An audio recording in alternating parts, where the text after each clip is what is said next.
Good morning, everyone. It's Spirit Sessions, A View of the Light, and we are here this morning on this beautiful Sunday morning with you all, and we're also here with my co-hosts, Vex Marie from Divinely Guided Inspirations with Vex Marie, and Teresa Warren from Claim Your Akashic Inheritance with Teresa Warren. And we're here with our special guest today, Aaron Abke, who is graciously said yes to our invitation. We're so excited to have him here. And we'd like to share this out. So please, if you could, share this out and let us know where you're coming from today. We'd really like to hear how we're doing on this new system, the StreamYard, and how it's working. We're also on YouTube. So if you're joining us from YouTube, let us know how that's coming. And I'm glad to see you all here. Teresa, would you introduce our special guest today? All right. Well, I found Aaron on YouTube because he talks about the most interesting topics that totally resonated with me and a lot of my friends that I wanted to share his videos with. And so we had to learn more about him. Aaron's passion is to empower others to true inner freedom. See, that's one of my favorite words, freedom, and authenticity. Isn't that something that we all want? So he was born and raised as a pastor's son in the Silicon Valley. By the age of 23, he was serving as a full-time pastor when he had a dramatic spiritual awakening. How many of you out there have had a traumatic spiritual awakening? Let me know. So let's talk about that. He left everything behind to pursue the deeper spiritual truths and self-realization, which is, I think, what we all do when we start our spiritual path. Everything that we used to believe falls away as we pursue the truth of what's to come. So, as I said, he has a YouTube channel where he now teaches about self-realization, the law of attraction, inner healing, as well as his coaching, and he has online workshops. I've also seen him do amazing videos on lucid dreaming and on the law of one. Oh my God, I totally fell in love with that series. So welcome, Aaron. It's so good to have you here. Thank you guys very much for having me. Awesome. Oh, let me get, there he's back. Okay, so I kind of wondered if you could just take a little bit of time and share with us this awakening experience you had and how it's led you to the beautiful gifts that you're sharing with everyone now. Yeah, it's a long story. I'll try to condense it for you guys. So I was born and raised as a pastor's kid in the Silicon Valley. And I was sort of, I don't know if you guys know the cliche about pastors' kids, but they tend to be like problem children, you know? Typically that's because they grew up with parents that are extra strict on them and don't let them, live their life very much. So they start to rebel when they get in their teenage years. So I was kind of the exception to that rule, but I don't know if it was more because of who I am or who my parents were, but I had really great parents who, my dad was raised as a pastor's kid, and he went through the Nazarene church, and his parents were very strict on him. So he kind of said, I'm not going to do this to my kids when I have children someday. So I had a lot of freedom as a kid, which allowed me to just explore the best parts of Christianity. My parents' church, we were very much into the gifts of the Spirit. Emphasizing all the right things, the love of God, the grace of God, forgiveness. So I wasn't really exposed to more of the fundamentalist doctrines until I went to college at Oral Roberts University. And that was very much more, hellfire, brimstone focused, and who's in, who's out, and all that. So it started to rub me wrong at about 21 years old when I started college there. I started to feel some separation between myself and some Christian doctrines that I had kind of always believed up to that point. And then I got my first full-time job after college at a church in San Jose as a worship pastor at a very fundamentalist church. And they were, emphasizing all the worst parts of fundamentalism. Women are inferior to men, the rapture, biblical inerrancy, hell, etc. And so I had to make a choice because I couldn't live with the dichotomy anymore in my work life and spiritual life being so separated. So I said, do I believe these doctrines or not? And the answer from my heart was a resounding no. And so I basically quit my church job, moved away from California, and went back to Oklahoma where I had some friends, and just kind of spent the next few years there pursuing truth in whatever form I could find it in. So I became open to things I wasn't open to previously, like astral projection, the Law of One, different spiritual texts, and then most specifically this book right here. Yes. Oh, And excellent. that sort of became my guiding light back to truth again. And so from that point, I just became really passionate about teaching others, what I had learned in those years. Wow, that's beautiful. I love that. My awakening involved all kinds of questions about myself I never asked myself before. And it's like, okay, I don't know even why I'm thinking of this, but here's my questions. And then that led me down a path that, well, here I am with my friends doing live shows. So it ended up being so much fun. So are religion and spirituality mutually exclusive? Or is there a way to bring them together? Do you know what I mean? Mm-hmm. Yeah, I don't think they have to be mutually exclusive. It depends on your definition, I think, too. But in the best sense of religion, it points us to truth through symbolism and mythology and archetypes. And so it does, in its truest form, it represents true spirituality, but it gets distorted through the ego and through human conditioning. And, as centuries go by, once, whatever holy prophet, whether it's Buddha or Muhammad or Christ, leads that religion, as centuries go by, it tends to get more and more distorted. And so you have the upside and the downside of religion. But I do think that in its truest sense, it does point us to the truth, because, mythology speaks to aspects of the human experience that go way beyond the literal. And so in a very real way, we need stories. When I say myth, I don't mean something that isn't true. I mean a story that points to deeper realities than the surface layer. And so I don't have anything against religion at all. I think that just like anything else, it can be distorted or used to the best purpose possible. And so my goal through teaching on YouTube and whatever other form is to expose the best parts of religion and how they can lead us to experiences of the divine, and then just show where religion has gone wrong over the years, but why that's really not the fault of religion, but the fault of mankind and the ego. Yes. Yes, I love that. I love that there's a way of coming together with it, because down the centuries from now is going to be a whole different thing when truth comes to light and we start doing that. So I kind of wanted to touch on the thing is, when it comes to the individual, because we're trying to break everything down, how do we find that true freedom and that inner authenticity and stuff? Great question. It all has to begin and end inside of yourself, first of all. That's what authenticity really means, is becoming a truer and truer reflection of who God created you to be. And so if you're living inauthentically, that means you're living out of alignment with what your heart, what we might call the spirit in other religions, is leading you. And so when you betray your integrity in any way, meaning you violate what your heart is saying, what you know is right, then you're becoming more inauthentic, which means you're creating more suffering, and you're basically seeing yourself as separate from the source. And so to me, I think that authenticity will sort of replace the concept of enlightenment in coming years, decades, centuries, I don't know. Right on. Because it's such a more simplified, when we say enlightenment, it can sound a bit ambiguous, and people don't always know what we even mean when we say that.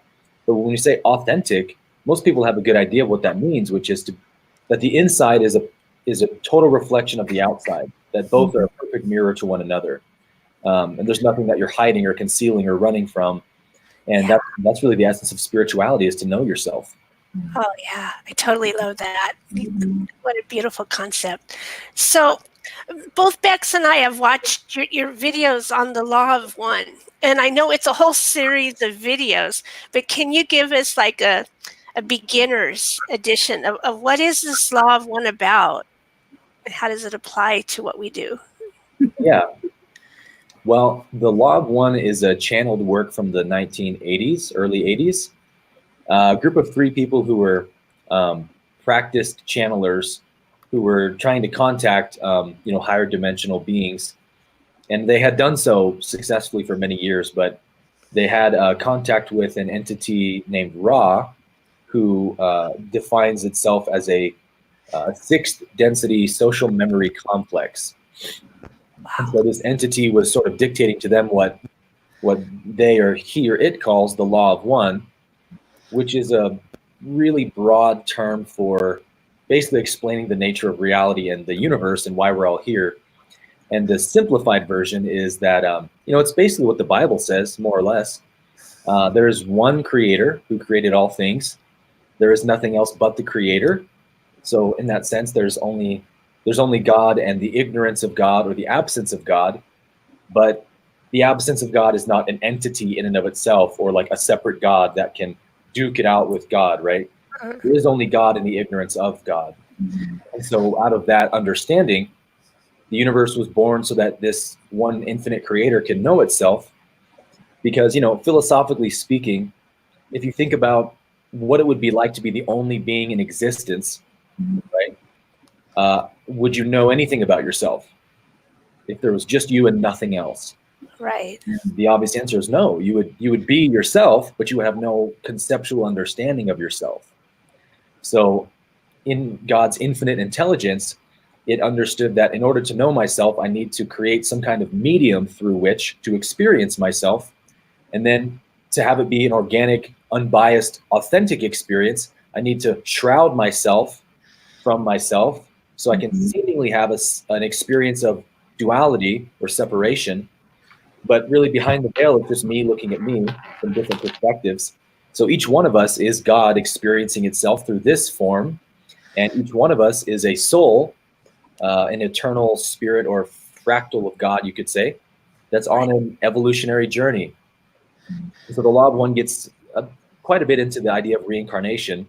And I was really, really fascinated by this idea when I first left, the mainstream Christianity, because the idea that we have, one short lifetime of 75 years, if you're lucky, to understand and integrate all the millions of complexities and variables of the human experience, I was like, that's just absolutely absurd that God would expect us to get it all right in one short lifetime.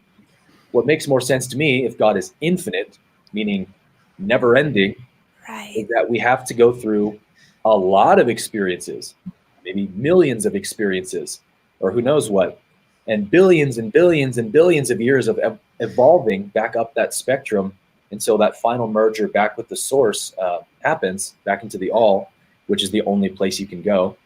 So Ra talks about that idea of, he breaks it down into a really amazing concept called the 7 densities of consciousness. Yeah, that's so cool. It's so cool. It's just a really simple way of breaking down how that evolution takes place. And of course, these 7 densities are actually just one spectrum where there is no dividing line. It's not like it really works that way mathematically, but for conceptual understanding, it's helpful to think of it in 7 stages, kind of like the 7 colors on a rainbow, the 7 notes on a musical scale, 7 energy centers in our body. So this number of 7 is kind of like the number of creation or evolution, you could say. So basically, God splits itself off into trillions and infinite amounts of little fractals of itself, and then it starts from the first density of consciousness, which is like rock, water, earth, and fire, like the 4 elements. And it spends billions of years in that form, kind of like planet Earth did, right? Right. Rock and magma and the interaction of those chemicals until second density life is evolved, which would be like mineral life, plants, insects, animals, and then it goes on from there. So basically, God starts from the ground up and evolves all the way back up through human beings, angels, archangels, the logos, and then back into itself again. And that's how God, that push-pull sort of, is how God knows itself. And so that's kind of what Ra explains in the Law of One, which I just find endlessly fascinating. That is so cool. So the thing that came up was like the simplest way to say that is that we're here experiencing a journey to self-awareness as God's manifestation of a journey of self-awareness. Woo. Like that's it. Yeah. That's like it in a nutshell, right? Well said. Cool. Cool. I totally love that. So So- now I understand why I have these crinoids. So I was just wanted to ask you. So hell is not. There's no hell, right? Is that what you're saying? So for a lot of people, my mother used to always say hell was here on earth, and then we get enlightened. But Yeah. But Yeah, I mean, I think hell is real, but not the hell that mainstream Christianity describes. I mean, if there is God and there is the ignorance of God, then there is a dimension in consciousness, whatever you want to call it. I don't believe it's a physical location because that just doesn't make any sense whatsoever. But it's a dimension in consciousness or a stage of separation where, the kind of like if you imagine planet Earth and the atmosphere, and if we launch a human, in a rocket ship into outer space, the farther away that rocket ship goes, the colder it gets. And, eventually, if the human leaves that rocket ship, the cold will freeze it completely and it'll die because it's getting farther away from the source, the heat source, the life source, which is planet Earth. So in that way, we have the ability or the right through free will to separate ourselves from the Creator and in our hearts and our minds. And when we do that, we definitely experience hell. And I've been there myself a number of times. And, I wouldn't want anyone to go there. But the bottom line is if you go there of your own free will. And getting out of hell, you also have to do through your own free will. Oh, that's so awesome. Yeah. So like our own guilty consciousnesses, our own things that we put our own selves through rather than allowing ourselves to move forward and stuff. And I love that. Yeah. Love that. So has the audience any questions? Have you guys seen any that was questions? I haven't gotten any yet. Kirith was saying the universal messenger service to connect on different frequency, aka the medium. What does he say? Sorry, I'll put it up here. The universe has the messenger service to connect on different frequencies, aka the medium of connection for all life sources. So he must have been speaking to one of your comments. Oh, we have someone else from ORU, or maybe from Tulsa. Yeah. Somebody's from Tulsa. Gareth's from South Africa. So it's pretty cool. I think he's just saying that, we have that ability to communicate with the universe at all times. It has the ability to communicate with us in all ways so that it can help us on our journey, back into oneness, back into self-awareness or full self-awareness. Yeah, there is no actual separation. Right. And it's our concept of the separation. It's our ignorance. It's a concept of separation that puts us into hell, our own hell on earth or our own hell. And we feel that we're not worthy of that connection to source. Yeah. That puts us into you could really define hell as suffering. And you suffer to the degree you are unaware of who you are, aka unaware of God. And so, nobody creates suffering for themselves consciously, but suffering acts as sort of like the engine for evolution, spiritual evolution. The Buddha said, when suffering ends, the seeking ends. And Buddha defined enlightenment as simply the end of suffering. So not a magical state of consciousness or, you're stargazing one night and you have your mind blown and all of a sudden you're an ascended master. That's not what enlightenment is. It's simply that you stop suffering because your perception gets corrected, which is kind of what the Course in Miracles does. We suffer because we misperceive, essentially.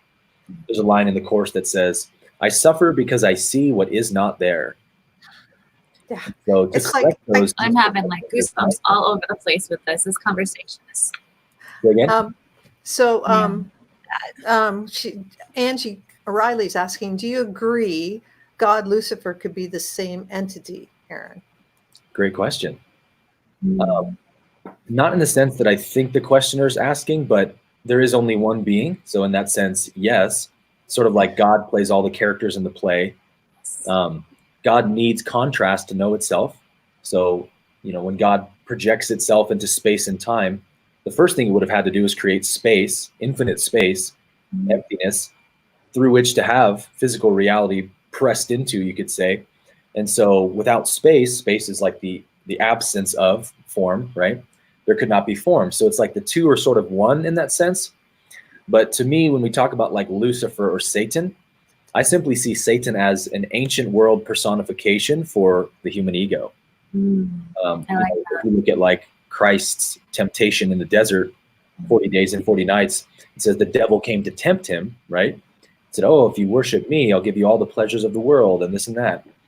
And so the question is, where was Satan talking to Jesus? Was he hiding behind a bush and whispering?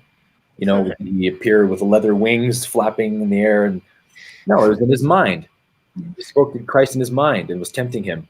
And the Bible says that Christ was tempted in all the ways we were, which to me means he was a 100% human being like us who had to go through all the same trials and difficulties and challenges. And the biggest challenge of the human experience is having an ego, having basically a software program in your mind that tells you what to think and feel. And it creates suffering for you until you become aware of it and begin to correct it. And I think we see that mythologized in the story of Christ in the desert for 40 days, going through that temptation. But, the ancient world didn't have Carl Jung or Sigmund Freud or psychosomatic philosophy yet. They didn't have the word the ego. They had no way of understanding why my mind is constantly telling me to do things opposite from what God wants. So they just explained it whatever way they could, which is, okay, well, there must be an evil entity that's sort of the anti-God, that is his arch rival, and they're sort of like duking it out. And so we're supposed to be on God's team and not Satan's team, not understanding that, of course, it's just your mind doing it to you. And we call that the ego. So to me, Lucifer is ego. But if we zoom out, even the ego itself is a necessary and purposeful creation of God to, again, be that engine that drives us for self-realization. Yeah, and to provide the contrast to say, yeah, you're out of alignment or you're not. Like when it starts talking real loud, you're out of alignment with God or whatever. If you believe these things, you will suffer. So do you want to suffer? If the answer is no, then you need to start thinking the way God thinks. Yeah. So Mitch, Mitch brought up, isn't it just human to have feelings? Yes. Wouldn't we be human if we didn't cry? How can you live without pain? We are not robots. So I think what she's saying is, because we're human, we have to experience pain in order to know joy. I think that's what she's trying to get to. And I think that's true. God came as a human so they could experience both the negative and the positive, like you said, being human, of all the emotions. Yeah, we cannot know our true nature unless we experience the opposite of it, to have that contrast. Kind of like, there's two different ways to know what your favorite foods are. One is to eat the food you like, but another way is to eat foods you don't like. And you have that contrast of like, oh, I don't like these types of foods at all. And that makes me appreciate what I do like more. Kind of a simplistic example, but yeah, nobody escapes. I mean, emotions are incredibly sacred and holy experience to have as a human, because that's one experience of God. And so, yeah, without anger, we couldn't know peace. Without depression, we couldn't know joy, and so on and so forth. But I think in the question, how can you live if you haven't felt pain? I always like to make the distinction between pain and suffering, because they are very different. We have to experience, we can't avoid physical pain as long as we have a physical body. No. Because the body needs to let us know if we're doing something that's harmful to it, right? But suffering is, again, that mechanism that allows us to seek for truth. And so, yes, you do have to suffer as a human, but only until you sort of get the message. And once you get the message, you can hang up the phone. Meaning suffering is optional, but pain is inevitable, right? But we don't have to suffer from our pain. Right. Yeah. Linda was saying we make our own hell or heaven. And that's so true. I have this person that I live with who curses every time we have to stop at a red light. Like, he takes it personally. And I'm thinking, like, we're stopping at a red light. It's not personal. Yeah. If we didn't stop at the red light, somebody would get crashed into. So it's like, you can take that thing personally, or you can go, oh, I can stop at this red light and look around. Now I have a chance to look around. There's a really great line in the course that summarizes that really well. And it says something like, "This is the key that holds the truth to all of salvation's power, that you are doing this unto yourself." Yes. Absolutely. Like, what a waste, right? It's what a waste of energy to curse a light. But yeah. Completely, yeah. I Well, love then the you, Course in then you Miracles. attract more of it. You know, think about it that way too. When you're Yeah. cursing it, you're bringing in more. You're calling awareness to it, and you're saying, "Hey, I hate when this happens. I'm going to have more of this experience." You know. Yep. The And- universe doesn't differentiate, right, between positive Exactly. and negative. It Exactly. declares what you find to be significant. So if you're hooplying and whining and moaning about something, the universe just goes, wow, this must be a super interesting experience. Let's give it more. More red lights. And more, Yeah. it's like you call attention to it, right? It's like if you work at a canoe store, all of a sudden, all you see everywhere is canoes on the top of cars. Yeah. So if you're having a bad experience, or if you equating stopping at a red light as a bad experience, all of a sudden that's become highlighted in your life. You created the bad experience by defining it. Yeah, as a bad experience. Creation.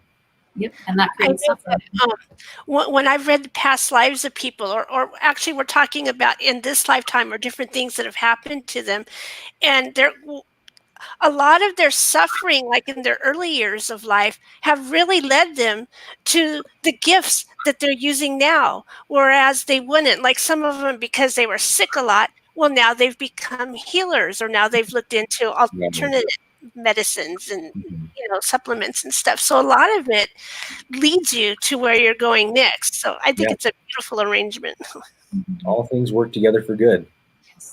So Angie was asking if we suffer so much in this life because of what we have done in a previous life and call it karma. Do you believe in karma, I guess, is what she's asking here. Angie, thank you for the great questions. Yeah, she's got a good one there. Yeah, I think karma is such a misunderstood concept. The typical idea, I think, is that, whatever you did in a previous life, you have to pay for those sins in the next life and then the next life, which that idea kind of creates an endless loop of sin and suffering, right? So I think that a helpful way to see it is through that, again, that lens of evolution, that sort of like grades in school, you are here to learn lessons, and these lessons are essentially what God is like: love, wisdom, peace, kindness, etc. And so the way I see karma is that, and this is very much how, if you read like near-death experiences, this is exactly how people talk about the concept of karma when they have a near-death experience and have a life review and speak with the source. And it's also very much in alignment with how Ra explains it in the Law of One. And it's the idea that, let's use an example, like let's say that I murdered someone in a previous life. I don't know if you've ever had, if you've ever done like plant medicines, like psilocybin, ayahuasca, even like cannabis to a degree can do this, where you get some huge zoomed out perspective on your life and something you've done. And because you're in that psychedelic state, you're very much in that loving vibration where you see all as one and the ego is kind of not speaking to you. So you have clarity, and all the things you've done, you just feel horrendously bad about. You just can't believe you could have been so blind and foolish, and you just have this yearning to make it right. So a lot of times people will finish a psychedelic trip or a ceremony and they'll text people like, I'm so sorry for what I did to you, and stuff like that. And so it's that same exact type of experience people have when they have a near-death experience, but it's even more amplified because they're basically in heaven, in that astral plane of eternity. And so they have perfect clarity on their life. And so your life review, what they describe, is kind of like your reward or punishment for the way you lived. So if you lived a very, selfish lifetime and you inflicted a lot of pain and misery on others, what people say is that you experience everything you did, but from the perspective of the people you did it to. Because kind of like Christ said, those people are me. If you did it to them, you did it to me. Yeah. And there again, that line from the Course, you do it unto yourself. So whoever you commit, you inflict pain on, you're actually inflicting pain on yourself, and you will relive that pain one day in your life review. So I mean, I shudder to think what kind of a life review Hitler had, for example. So people get that perspective, and all of a sudden there's this intense yearning to make it right. Like all other variables are sort of pushed aside. Like, no, I have to go back and I have to make that wrong right again. So our soul is, you could think of our soul more like a frequency or a vibration. And the faster that vibration gets, the more ascended we are, the higher consciousness we become. And so to increase our vibration is to learn the lessons of love and wisdom and unity. So if I murdered someone in a previous lifetime, what people say is I might have a lot of zealousness in me to correct that mistake and learn that lesson. So I might choose to go incarnate as somebody who gets murdered because I'm trying to purify that distortion from my vibration, right? Because when you go into that, when you incarnate, you don't get to remember anything. It's a pure, untainted, organic experience. And so you don't get to remember, oh, I chose this lifetime to learn that lesson, right? You just, here you are. And so we put ourselves through these incarnations as sort of like dust being pressed into diamond. You know, it's refining us like the grain of sand in the oyster shell becoming a pearl. But we have to go through that friction to learn those lessons. So that's a simplistic example. But if we want to learn certain lessons that we got wrong in a previous lifetime, we might choose a somewhat difficult incarnation to ensure that we learn that lesson. Such as, let's say I was a very insecure person who just hated myself my whole life. I never loved myself. And then I go back to the astral and go, wow, I completely lack self-love. Like, what can I do to learn self-love? Well, I might choose the next incarnation to grow up in a household that's very like abusive and not loving, which will force me to love myself. And so in the sense of what karma is, to me, that's what karma means. It doesn't mean you pay for your sins, because there is no reward punishment system in the universe, because that would completely infringe on free will. But it's you do it to yourself. You choose the lessons you want to learn, which is why we really can't judge anyone for the life experience they chose, because we don't know why they chose it. We don't know what lessons they're here to learn. So we have to love and accept everyone where they are. Right. I agree.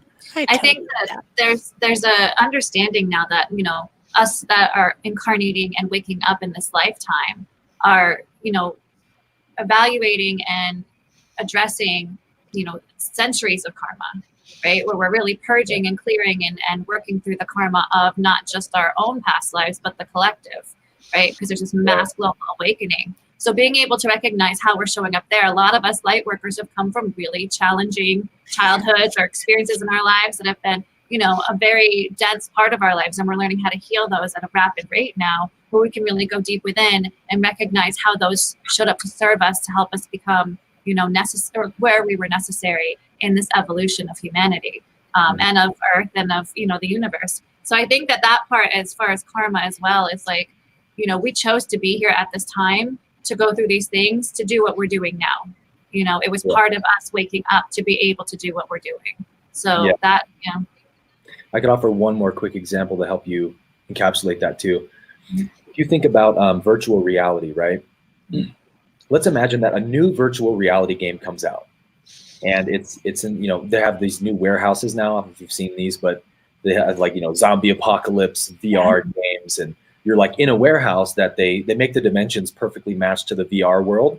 So you're actually walking around, but you're seeing like real zombies and stuff. So let's imagine that like a new VR game comes out, and the four of us go to the warehouse to play this new game everyone's talking about. And we get there and the person's like, okay, so here's the new game. This game is nothing it's ever been seen before. When you step into this virtual reality game, you lose all memory of anything else but the game. Ooh. It's like, whoa, that's a new wrinkle. So you want to see what you're really made out of? Oh, wow. Everyone thinks they know what they're made out of, but let's put you through the game and see what decisions you make, right? And so let's say I'm like, oh, guys, just watch this. I'm going to crush this game. I'm going to make all the right decisions. I'm going to be loving, compassionate. I'm not going to, you know, get involved with bad company. I'll do all the right stuff. You guys are like, all right, well, let's see, Aaron. So I'm like, oh, I got this. I put on the VR goggles and away I go.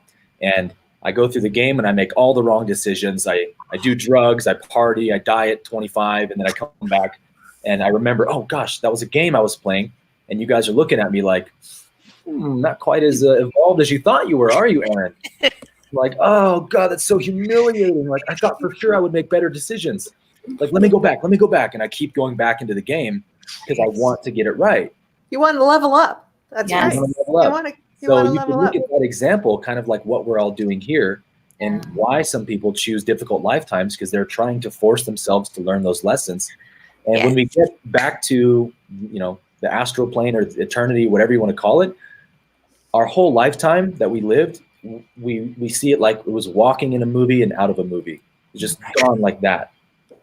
But in this time and space, it feels long. But just like a dream at night, you dream sometimes and it feels like you lived a whole lifetime.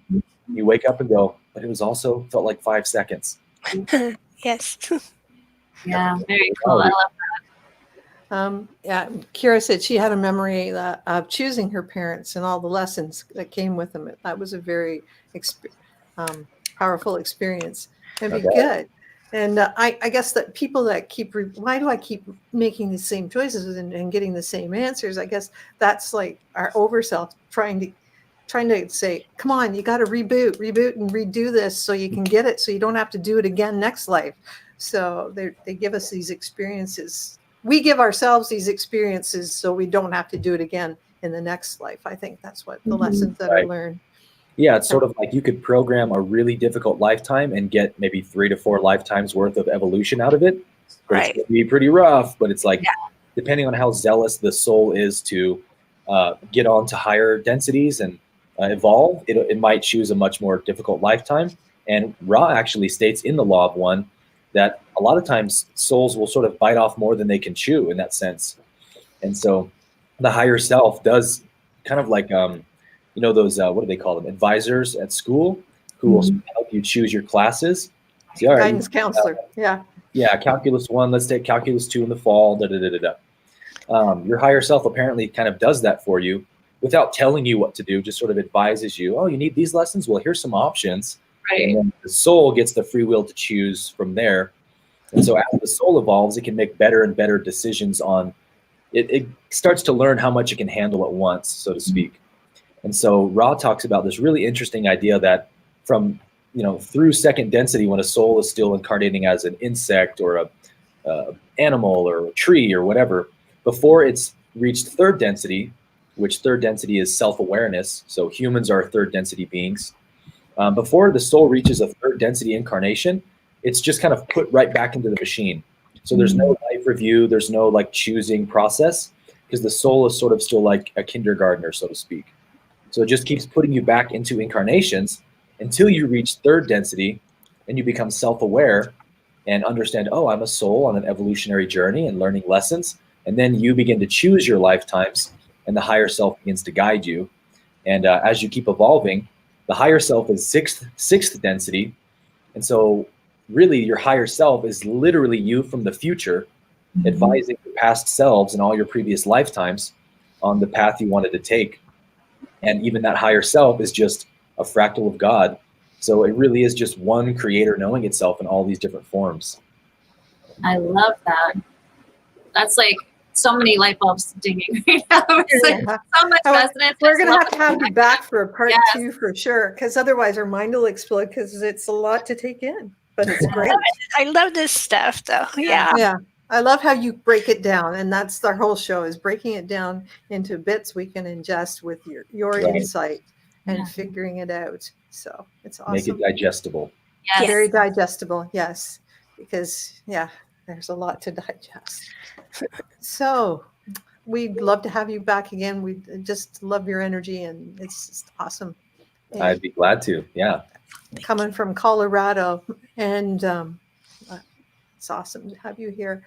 Bex, have you got some announcements and things? I do. First, I have to ask the really important question. Oh, yes. Yay! Yes. You ready? All right. So if you had to choose a song to be the theme song of your life, what would it be? Theme song of my life, huh? It could be your life right now. I mean. Yeah. Well, I don't know if you guys know, there's an artist named Ben Rector.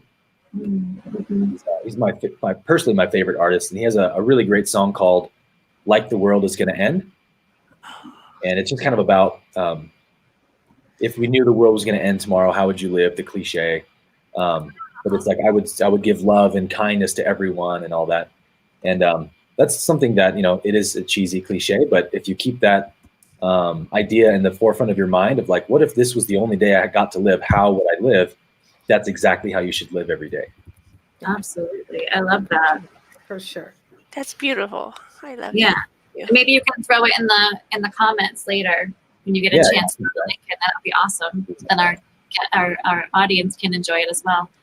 So yeah, thank you so much for hanging out with us today. Like, this has just been such an awesome episode of really being able just to bask in this information, this wisdom, and expand our perceptions, because we're really ready to evolve in such a powerful way.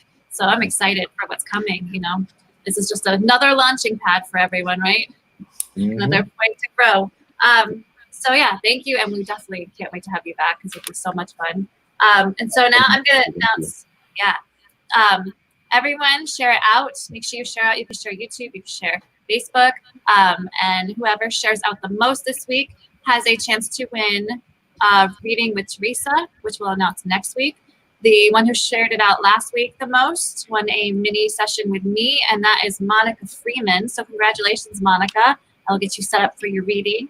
And thank you guys all for your support and love, for keeping Spirit Sessions alive. We really love hanging out with you every week. And, you know, this is our baby. We love being here with you and connecting. And it's just so much fun for us to hang out with everyone and just do this. This is, I just love it.